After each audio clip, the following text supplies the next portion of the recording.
انما الاعمال بالنیات، نبی پاک صلی اللہ علیہ وسلم نے فرمایا کہ جتنے بھی عمل کیے جاتے ہیں وہ سارے کے سارے عمل کا دار و مدار نیت پر ہے۔ آدمی جو نیت کرے گا وہی اس کو ملے گا۔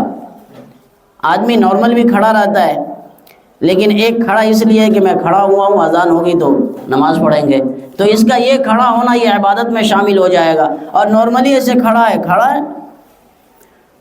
آدمی بیٹھا ہوا ہے، آرام سے بیٹھا ہوا، اس میں کوئی یہ نہیں ہے، ایک نیت یہ ہے کہ بیٹھا اس لیے ہوا ہوں کہ نماز کا وقت ہوگا تو نماز پڑھنے جائیں گے، یہ اس کے عمل کی وجہ، اس کی نیت کی وجہ سے اس کے اندر ثواب میں داخل ہو جائے گی یہ چیز۔ تو بات چل رہی تھی کہ صحابہ کرام رضی اللہ تعالیٰ عنہم اجمعین یہ نہیں دیکھا کرتے تھے کہ یہ فرض ہے، واجب ہے، مستحب ہے، کیا ہے، بس یہ ہے کہ نبی نے عمل کیا ہے تو اس کو ہم اپنے زندگی میں اس کو لائیں، اپنے زندگی میں اس کو کریں۔ ایک صحابی ہے، انہوں نے نبی پاک صلی اللہ علیہ وسلم کو دیکھا کہ آپ کا گریبان کھلا ہوا ہے، انہوں نے پوری زندگی اپنے گریبان میں بٹن نہیں لگایا۔ عام معمول جو ہے وہ نبی پاک صلی اللہ علیہ وسلم کا یہی تھا کہ آپ کا بٹن بند ہوا کرتا تھا، گریبان آپ کے بند ہوا کرتے تھے، لیکن ایک آدھ کبھی کبھار جو ایسا ہوا ہے جو آپ کے گریبان جو ہے کھلے رہے۔ انہوں نے اس عمل کو دیکھ لیا، انہوں نے پوری زندگی اپنا بٹن بند نہیں کیا، گریبان ان کے کھلے رہتے تھے۔ لیکن یہ مستقل سنت نہیں ہے، اس کو بھی یاد رکھیں، کیونکہ آپ کا پوری زندگی کا معمول یہ تھا کہ آپ گریبان بند کر کے رکھا کرتے تھے، سنت اصل یہی ہے۔ لیکن انہوں نے دیکھا اس عمل کو تو اس کو اپنی زندگی کے اندر اتار لیا، ان کو اپنی زندگی کے اندر لے آئے۔ تو نبی پاک صلی اللہ علیہ وسلم کا ہر عمل انسان کے لیے وہ قابل تقلید ہے۔ اب وہ گریبان بند کرنا یا کھولنا یہ تو بہت بڑی چیز ہے۔ یہ تو کپڑے بھی ہمارے جو ہیں شریعت اور سنت کے مطابق نہیں رہتے، کوئی ادھر سے پھٹا پہنا ہے، کوئی ادھر سے پھٹا پہنا ہے، نہ جانے ان کی غریبی کی وجہ سے ہے کہ بخالت کی وجہ سے ہے، ایک عجیب ڈھنگ کے کپڑے نکلے ہوئے ہیں۔ مردوں کے کپڑے پھول ہوتے جا رہے ہیں، عورتوں کے کپڑے شارٹ ہوتے جا رہے ہیں۔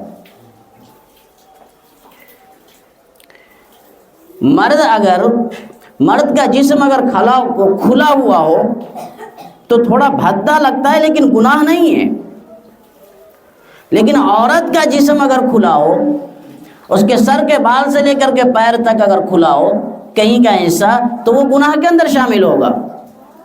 تو جس کو اور ڈھک کر کے رہنا چاہیے تھا وہ اور اوپنلی ہوتے جا رہے ہیں،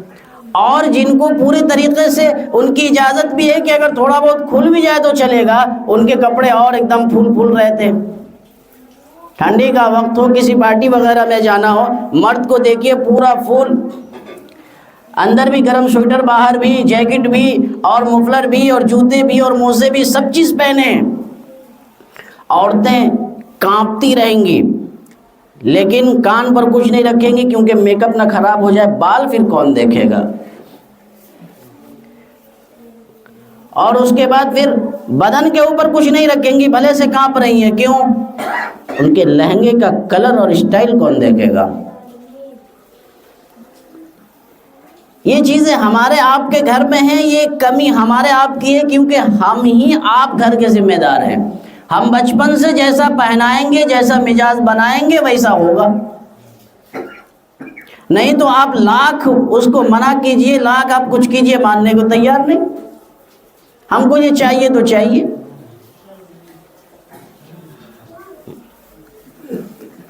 اب مرد حضرات میں بھی عجیب کپڑے سب آ رہے ہیں، پھٹے چیٹے سب، پتہ نہیں کیسے لوگ پہنتے ہیں اور اس کو اسٹائل سمجھتے ہیں۔ پورا ٹھیونا کھلا رہتا ہے اور اس کے بعد ادھر تھوڑے پھٹے ہیں، ادھر تھوڑے پھٹے ہیں، ادھر تھوڑے پھٹے ہیں، ایسا لگ رہا ہے جیسے چوری کر کے بھاگ رہا تھا، کسی نے پکڑا ہے تو وہ کھنچا گیا ہے۔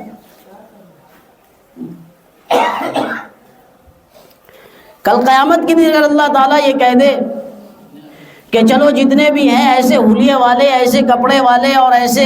ایسے اپنے لباس اور پوشاک اور اپنے چہرے مہرے والے، جن کا چہرہ مہرا، جن کا لباس جو ہے وہ ابو بکر سے ملتا ہو، عمر سے ملتا ہو، عثمان سے ملتا ہو، علی سے ملتا ہو، معاویہ سے ملتا ہو، رضی اللہ تعالیٰ عنہم اجمعین، حضرت حسن سے ملتا ہو، حضرت حسین سے ملتا ہو، یہ سارے کے سارے تمام امتی ایک صف میں چلے جائیں، اور جن کے لباس اور جن کے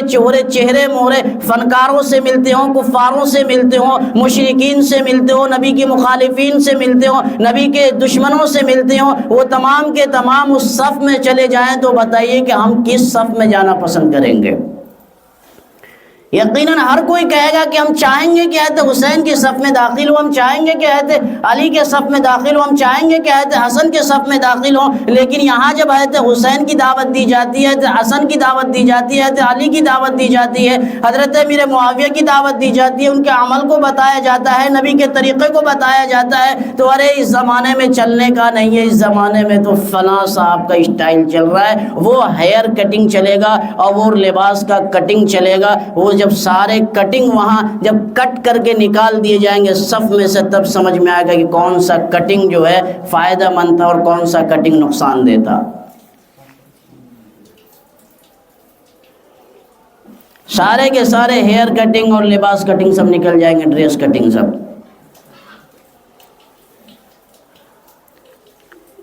کیونکہ جن سے مشابہت ہوتی ہے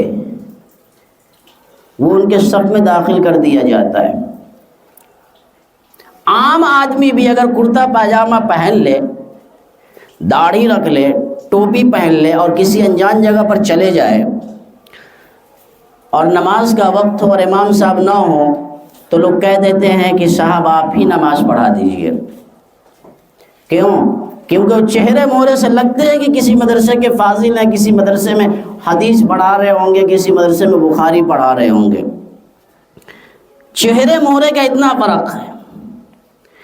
لیکن وہ چاہے دنیا کے کسی منصب پر بھی فائز ہو، اس نے جو ہے اپنا داڑھی منڈایا ہوا ہے، ہیئر کٹنگ جو ہے فنکاروں جیسا رکھا ہوا ہے، چاہے اس کے پاس کتنی بھی مالداری ہو، کتنے بھی پیسے ہو، کتنے بڑے عہدے پر کیوں نہ فائز ہو، لیکن کوئی ایک آدمی تیار نہیں ہوگا، چاہے وہ شرابی ہو، چاہے کبابی ہو، چاہے گالی بکنے والا ہو، وہ بھی تیار نہیں ہوگا کہ اس شخص کو اس منصب پر بڑھایا جائے کہ یہ نماز پڑھا سکے۔ نہیں تیار ہوگا۔ کیوں؟ کیونکہ وہ جانتا ہے کہ یہ صفیں ان کی ہیں جن کے ساتھ نبی کا چہرہ ملتا ہے، یہ لائن ان کی ہے جن کے ساتھ نبی کا لباس ملتا ہے، یہ لائن ان کی نہیں ہے جن کا لباس نہیں ملتا ہے، جس کا چہرہ نہیں ملتا ہے۔ تو جن کا آج ملتا ہے کل قیامت میں بھی ملے گا، جن کا آج نہیں ملتا ہے کل بھی نہیں ملے گا۔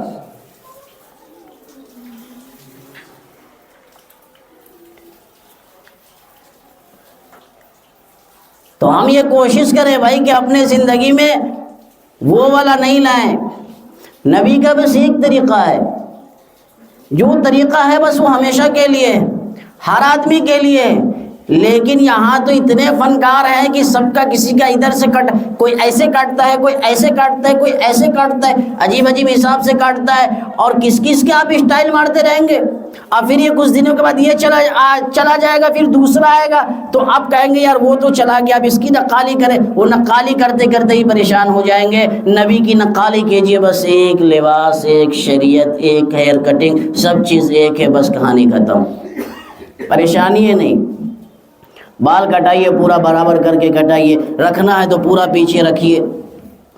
رکھنا ہے تو پورا پیچھے رکھیے، لیکن یہ رکھنے والوں میں سے بھی جو ہے نا، صرف کہنے کے مطابق یہ ہوتا ہے کہ ہم سنت کے مطابق بال رکھ رہے ہیں، سب کا مقصد، اصل مقصد جو ہوتا ہے، زیادہ تر کا، سب کی نیت تو میں نہیں جانتا، لیکن زیادہ تر ایسے ہی ہوتے ہیں کہ وہ بھی فیشن کے طور پر ہی رکھتے ہیں۔ ورنہ آپ کو بال چھوٹے رکھنے ہیں، بڑے رکھنے ہیں، پورا ایک برابر کٹائیے، ایک برابر کٹائیے۔ اچھا ان لوگوں کو دیکھیں گے جو لوگ ادھر سے مارے رہتے ہیں، ادھر سے مارے رہتے ہیں، وہ کیسا عجیب سا جو ہے بندر جیسا منہ دکھتا ہے ان کا، وہ دکھتے ہی نہیں کہ انسان کے صف میں سے نکل کر کے آئیں۔ اور جن کا بال پورا برابر ہو، کٹا ہوا ہو برابر، آگے پیچھے دائیں بائیں سب ان کو دیکھیں، ہاں یہ لگ رہا ہے کہ چہرہ مہرے سے انسان کی صف میں ساتھ تھا، شامل تھا۔